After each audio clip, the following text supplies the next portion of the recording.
Bonjour à toutes et à tous. Nous sommes le 20 janvier 2026 et ce que nous vivons actuellement dépasse le simple cadre du sport. Il y a des mois de janvier qui servent à ajuster des effectifs, à corriger des erreurs. Et puis il y a ce mois de janvier 2026. Un mois qui restera sans doute dans l'histoire comme celui de la grande bascule du football européen. Commençons par le dossier qui fait trembler l'Angleterre ce matin. Manchester City. On pensait que les Citizens seraient calmes cet hiver. Erreur. L'officialisation est imminente, Marc Guéhi rejoint l'armada de Pep Guardiola. Parlons d'abord des chiffres, car ils racontent une histoire.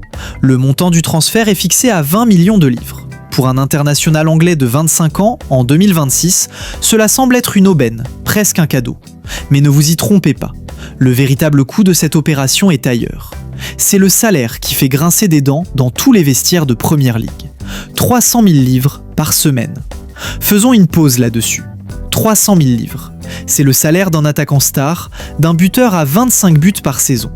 Pourquoi City offre-t-il autant à un défenseur central en milieu de saison ? La réponse tient en un mot, l'urgence. Depuis le départ de cadres historiques ces 2 dernières saisons, la défense de City a perdu de sa superbe.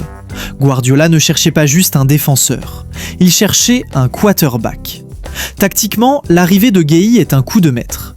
Formé à l'académie de Chelsea, révélé à Swansea puis explosant à Crystal Palace, Guéhi possède cette lecture du jeu que Guardiola idolâtre.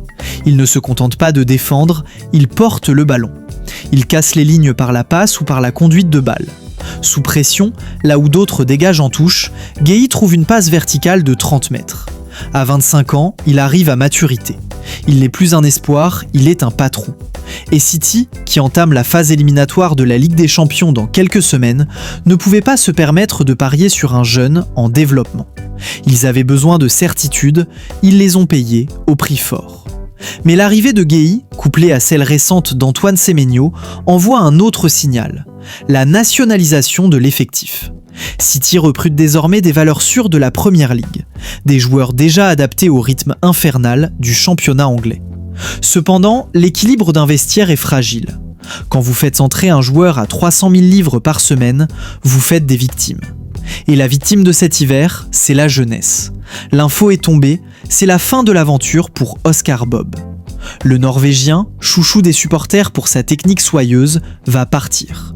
Fulham est en train de boucler l'affaire pour un transfert définitif de 35 millions de livres. C'est une somme énorme pour Fulham, mais c'est un aveu d'échec pour la formation de City. Le Borussia Dortmund était sur le coup depuis décembre, mais Bob a choisi de rester en Angleterre. Il a vu l'arrivée de Semenyo, il voit l'arrivée de Guéhi et il a compris.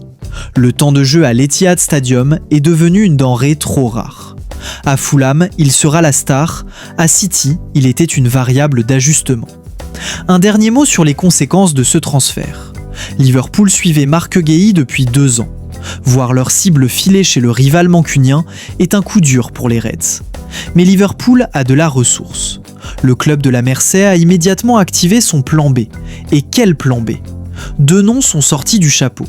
Nico Schlotterbeck du Borussia Dortmund, un gaucher élégant, et surtout Alessandro Bastoni de l'Inter Milan. Nos sources confirment que Bastoni ne serait pas contre un challenge à Anfield.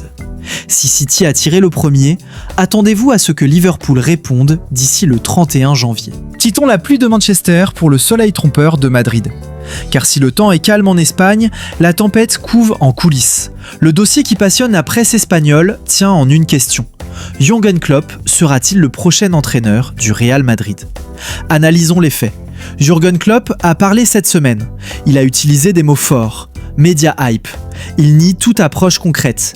Il rappelle qu'il vient de s'engager avec le groupe Red Bull pour un rôle de superviseur global. Sur le papier, le dossier est clos. Mais vous connaissez le football. Et vous connaissez Florentino Pérez. Au Real Madrid, un démenti en janvier est souvent le prélude d'une signature en juillet. Pourquoi cette rumeur est-elle crédible ? D'abord, regardons la situation du banc madrilène. Xabi Alonso est parti, et c'est Alvaro Arbeloa qui assure l'intérim. Arbeloa est un enfant de la maison, il fait un travail sérieux, les résultats sont corrects. Mais le Real Madrid ne se contente pas de correct. Le Real Madrid veut du galactique, même sur le banc. Le club fonctionne différemment des autres. Ils n'appellent pas pour négocier des clauses, ils attendent que le fruit soit mûr. Ils font savoir leur intérêt et ils laissent l'ego du coach faire le reste. Et l'ego de Klopp, parlons-en. Il a tout gagné.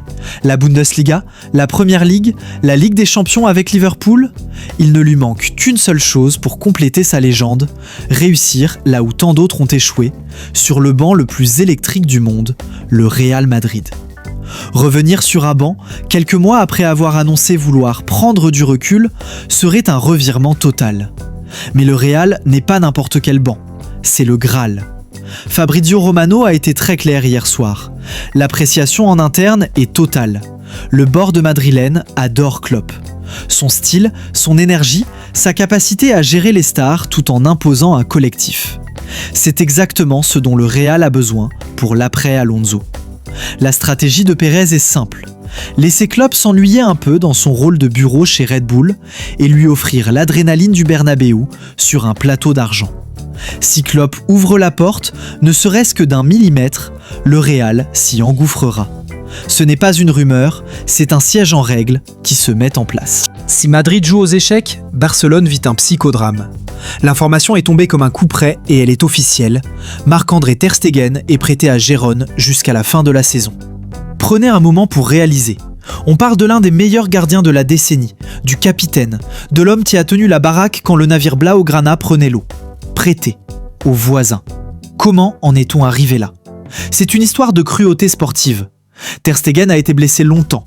Durant son absence, Iñaki Peña a pris la place. Pas juste temporairement, il a été impérial. Il a rassuré la défense, il a montré qu'il était le futur. Quand Ter Stegen est revenu, le statut avait changé. À Barcelone, on ne vit pas dans le passé. La direction a tranché. Peña est le numéro 1. Mais pourquoi Gérone ? Et pourquoi un prêt sec de 6 mois ? La clé s'appelle Julian Nagelsmann. Le sélectionneur allemand prépare la Coupe du Monde 2026. Son message à Ter Stegen a été brutal d'honnêteté. Si tu es sur le banc à Barcelone, tu ne seras pas dans l'avion pour le mondial. Pour Ter Stegen, à 33 ans, c'est peut-être sa dernière chance de jouer une Coupe du Monde. Il a donc fait le choix de l'humilité. Il a accepté de descendre d'une marche pour mieux remonter. Gérone n'est plus la petite équipe sympathique. C'est un club qui joue l'Europe, qui structure son jeu, qui a de l'ambition. C'est un prêt sans option d'achat. Cela signifie que dans 6 mois, tout sera rediscuté. C'est un pari immense. Si Ter Stegen brille à Gérone, il reviendra fort ou partira la tête haute. S'il échoue, ce sera peut-être la fin de sa carrière au très haut niveau. C'est le dossier le plus humain, le plus touchant de ce mercato. Pendant ce temps, la direction du Barça travaille sur l'avenir. Et quel avenir ? Selon le journal Sport, la cible prioritaire pour l'été prochain est identifiée. Julián Álvarez. L'Argentin est le rêve de Laporta. Mais il y a un mais, toujours le même, l'argent. Le Barça doit impérativement revenir à la règle du fair play financier du 1 pour pouvoir l'acheter. Et comme une mauvaise nouvelle n'arrive jamais seule, la Masia se fait piller. Le PSG vient de réaliser un coup à la Xavi Simons. Paris va payer la clause de 6 millions d'euros pour Pedro Dro Fernandez Sarmiento. À 18 ans, ce milieu de terrain est un bijou. Le voir partir chez l'ennemi parisien pour une somme dérisoire est un camouflet pour la formation catalane. Traversons la frontière pour nous intéresser à la Ligue 1. Et s'il y a un club qui ne dort jamais, c'est bien l'Olympique de Marseille.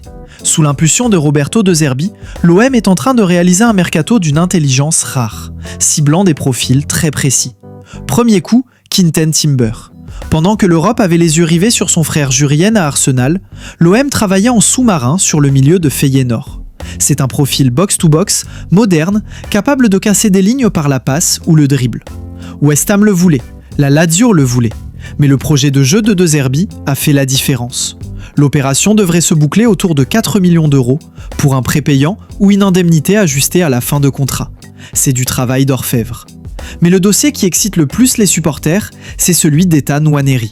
L'OM a transmis une offre officielle à Arsenal. Écoutez bien les détails, car ils sont importants.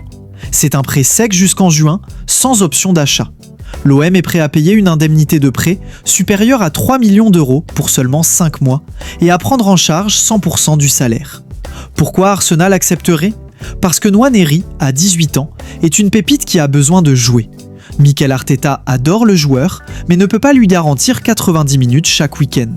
L'envoyer chez De Zerbi, un coach réputé pour faire progresser les jeunes, dans l'atmosphère électrique du Vélodrome, c'est le test ultime de maturité. Nwaneri veut venir, il veut prouver. Si cela se fait, l'OM récupère l'un des plus grands talents de sa génération pour la seconde partie de saison. C'est un pari gagnant-gagnant. Avant de nous quitter, impossible de ne pas mentionner les autres mouvements qui secouent l'Europe. C'est l'heure de la rafale mercato. Direction l'Italie, l'Inter Milan ne s'arrête jamais. C'est un here we go confirmé pour Leon Jakirovic. Le défenseur central du Dynamo Zagreb arrive pour 2,5 millions d'euros plus 2 millions de bonus. L'Inter a été plus rapide que Salzbourg grâce à d'excellentes relations avec les agents. Un coup pour l'avenir. En Turquie, c'est la folie pure. Fenerbahçe est en train de tenter l'impossible, ramener N'Golo Kanté en Europe.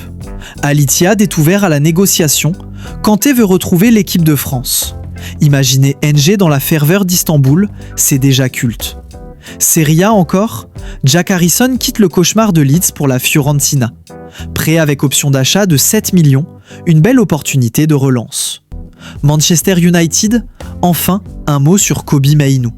Tout le monde le voyait partir en prêt. Revirement de situation ce matin, Michael Carrick a mis son veto. Il compte sur lui immédiatement. Une prolongation de contrat est même sur la table, comme quoi, dans le football, tout va très vite. Voilà ce qu'il fallait retenir de ce 20 janvier 2026, un mercato qui ne ressemble à aucun autre. Nous sommes face à une redéfinition des forces.